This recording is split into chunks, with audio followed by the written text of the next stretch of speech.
রোজ রোজ রুটি পরোটা ভাত না খেতে ইচ্ছে হলে 1 কাপ চালের গুঁড়ি দিয়ে এরকম হালকা ফুলকা টিফিন খুব সহজেই বানিয়ে ফেলা যায়। অনেক সময় আমরা ভাবি সকালের জলখাবারটা কী খাবো বা বাচ্চাদের টিফিনে কী দেবো, তো এরকম সফট নরম জলখাবার খুব সহজেই বানিয়ে ফেলা যায়। আর তার সাথে আজকে বানাবো আমি সুপার টেস্টি চাটনি, যেটা এর সাথে খেতে দুর্দান্ত লাগে। চলো বানানো তাহলে শুরু করা যাক। তো ফার্স্টেই আমরা এখানে 1 কাপ চালের গুঁড়ো নিয়ে নেব আর 1/2 কাপ সুজি। এবার এটাকে পরিমাণ মতন জল দিয়ে একসাথে খুব ভালো করে স্মুথ একটা ব্যাটার তৈরি করে নিতে হবে।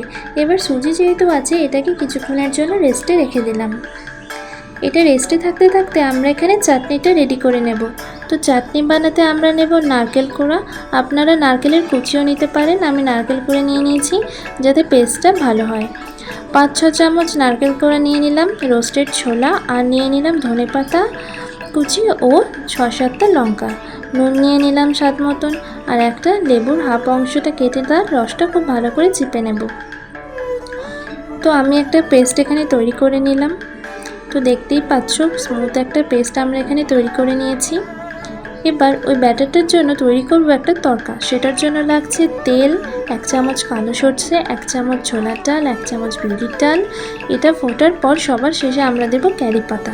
ক্যারি পাতা দিয়ে ওভেনটা অফ করে দেবেন, না হলে এটা পুড়ে যাবে আর টেস্ট একদম নষ্ট হয়ে যাবে। এবার আমরা যে ব্যাটারটা তৈরি করে রেখেছিলাম সেটাতে দিয়ে দেবো 1 প্যাকেট ইনো আর তড়কাটা দিয়ে ভালোভাবে মিশিয়ে নেব। অল্প দেব, পুরোটা দেবো না, বাদ বাকিটা আমরা চাটনিটায় দেবো। এবার একটা থালা নিয়ে তাতে 1 চামচ ঘি দিয়ে থালার চারপাশটা ঘিটাকে লাগিয়ে নেব। আপনারা কেক মোল্ডও ইউজ করতে পারেন। এবার থালায় ব্যাটারটা ঢেলে দেবো। অন্যদিকে ওভেনে কড়াই বসিয়ে তার মধ্যে নেব কিছুটা জল আর তার মধ্যে বসিয়ে দেবো একটা স্ট্যান্ড।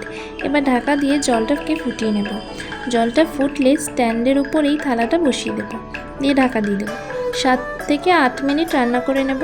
তো 7 থেকে 8 মিনিট পর আমরা দেখতেই পাচ্ছি এটা কতটা ফুলে গেছে, দেখতে কি অসাধারণ লাগছে। তো এইভাবে খুব সহজে একটা অন্যরকম জলখাবার রেডি হয়ে যাবে।